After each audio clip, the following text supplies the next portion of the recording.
Les niveaux des principaux gaz à effet de serre ont atteint de nouveaux records, alerte l'ONU. Un énième cri d'alarme à l'approche de la conférence mondiale pour le climat de Sharm el-Sheikh. Inflation, retraite ou encore protectionnisme européen. Lors d'une nouvelle intervention télévisée, Emmanuel Macron défend son action à la tête de la France. La contre-offensive de Kiev connaît un certain ralentissement à Kherson en raison du temps humide et du terrain. Le point sur la situation dans ce journal.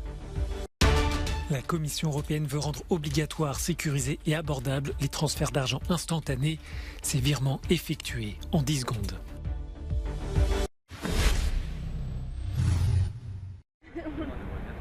Les gouvernements ne sont pas à la hauteur de l'urgence climatique. Il faut des mesures plus strictes.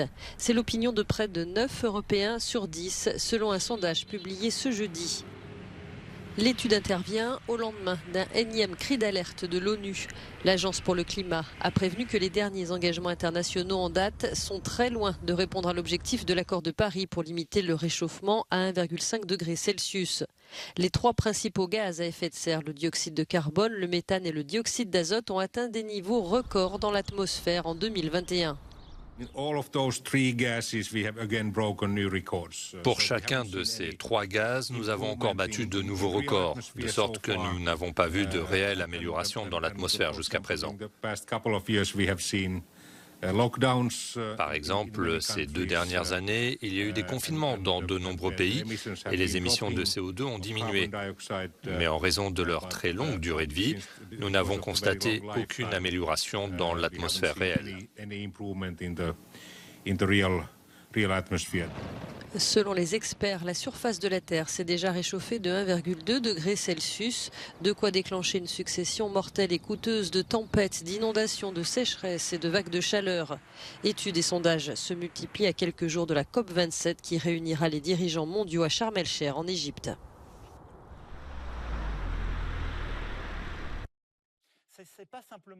Protéger les plus faibles face à la tempête. Ce sont les mots d'Emmanuel Macron hier soir. Pour la 2e fois en 2 semaines, le président français s'est livré à un exercice de pédagogie sur son action face à la montée de la grogne sociale. Il a défendu les mesures de protection déjà prises pour encadrer la hausse des prix de l'énergie.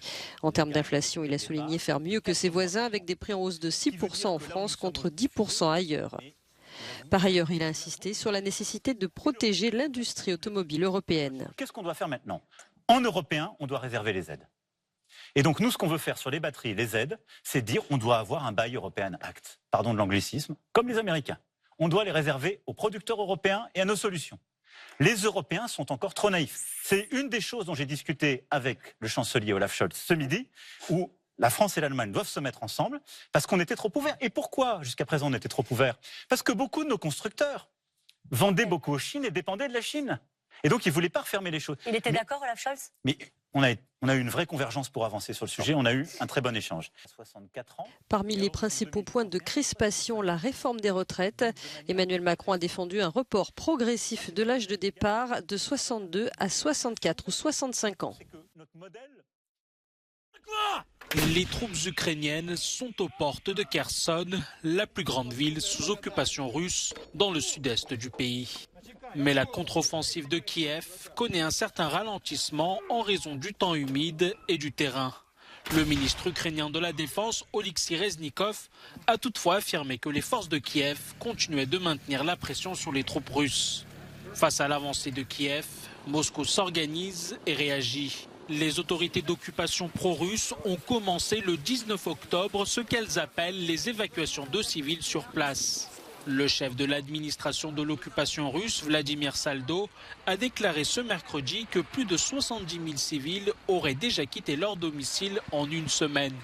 Pendant ce temps, le président russe Vladimir Poutine a supervisé mercredi depuis une salle de contrôle l'entraînement de ses forces de dissuasion nucléaire.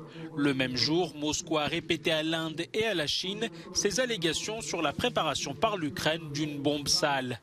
Mercredi soir, le gouvernement slovène a déclaré que Moscou avait utilisé une photo provenant de Slovénie et datant de 2010 pour étayer ses accusations sur la bombe sale ukrainienne. De son côté, le président ukrainien Volodymyr Zelensky a affirmé que Moscou aurait utilisé environ 400 drones iraniens pour attaquer la population ukrainienne. Des comptes plongés dans le rouge et une suite de scandales, la situation devenait intenable pour le Crédit Suisse. La deuxième plus grande banque, Helvète, annonce ce jeudi une transformation radicale impliquant des coupes dans ses coûts et ses effectifs. Elle compte ainsi supprimer 9000 emplois d'ici 2025 et veut recentrer son activité sur la gestion de fortune.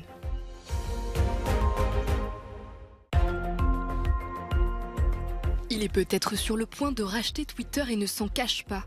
Le milliardaire Elon Musk a publié une vidéo de lui entrant dans le siège social du groupe à l'Oiseau Bleu. La justice américaine lui a donné jusqu'à vendredi pour confirmer son offre de 44 milliards de dollars. Il risque sinon un procès. Début juillet, il avait tenté de se retirer de l'accord. Faciliter les transferts d'argent en euros à n'importe quelle heure du jour et de la nuit pourrait devenir obligatoire pour toutes les banques de l'Union. La Commission européenne a présenté mercredi ses propositions en ce sens.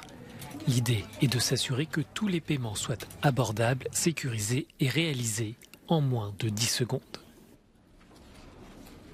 Nous ne voulions pas faire quelque chose à moins que cela soit nécessaire. Et la raison pour laquelle nous sommes allés de l'avant avec ce projet, c'est que compter sur le marché pour le réaliser prendrait beaucoup trop de temps. Et l'Europe ne veut pas être à la traîne.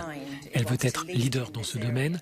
Et je suis sûr qu'il y aura une discussion entre les fournisseurs sur les coûts et les avantages. Mais cela introduira également un élément de concurrence, plus d'options de paiement, et c'est sain et positif. Selon la Commission, seulement 11% de l'ensemble des virements en euros effectués dans l'Union sont instantanés. Certains transferts bancaires peuvent prendre jusqu'à 3 jours. Dans certains États membres, comme en Belgique, les virements immédiats sont une réalité, mais la situation varie d'un pays à l'autre. Dans la rue, les utilisateurs saluent cette idée. Normalement, pour être sûr, je compte 2 à 3 jours pour un transfert entre l'Espagne et l'Allemagne. Alors, cette proposition me paraît être une bonne idée. Ce projet rendra les paiements beaucoup plus rapides. Il sera plus facile de diviser la note du restaurant et puis il sera possible d'utiliser un QR code sur votre téléphone pour des achats plutôt que le recours à une carte de crédit. Pour les associations de consommateurs, c'est un peu comme le passage du courrier postal au courrier électronique. Nous sommes satisfaits de cette proposition parce que la technologie existe depuis plusieurs années, mais les banques n'ont pas suivi. Ce qui va se passer, c'est que les banques vont être obligées d'offrir une solution et de l'offrir au même prix qu'un virement normal. Autrement dit, la plupart des cas, ce sera gratuit pour les consommateurs.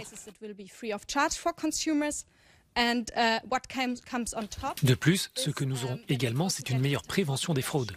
Cela signifie qu'il y aura une vérification de la correspondance entre le numéro IBAN et le nom du bénéficiaire et que si ce n'est pas le cas, le paiement ne sera pas effectué. Dans un premier temps, le Parlement européen et le Conseil, l'institution qui représente les États membres, doivent approuver la proposition et négocier les modalités et le calendrier de mise en œuvre.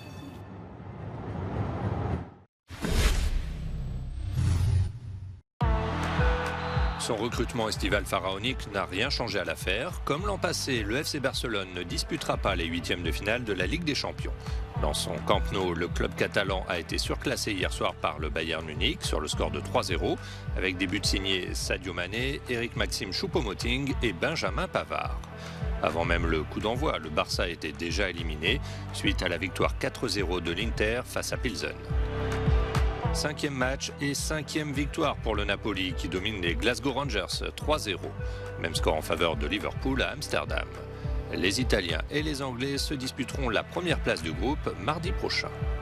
Comme pour le Barça, la Ligue des Champions est déjà finie pour l'Atlético Madrid, tenu en échec de partout par le Bayer Leverkusen et distancé par Bruges et Porto.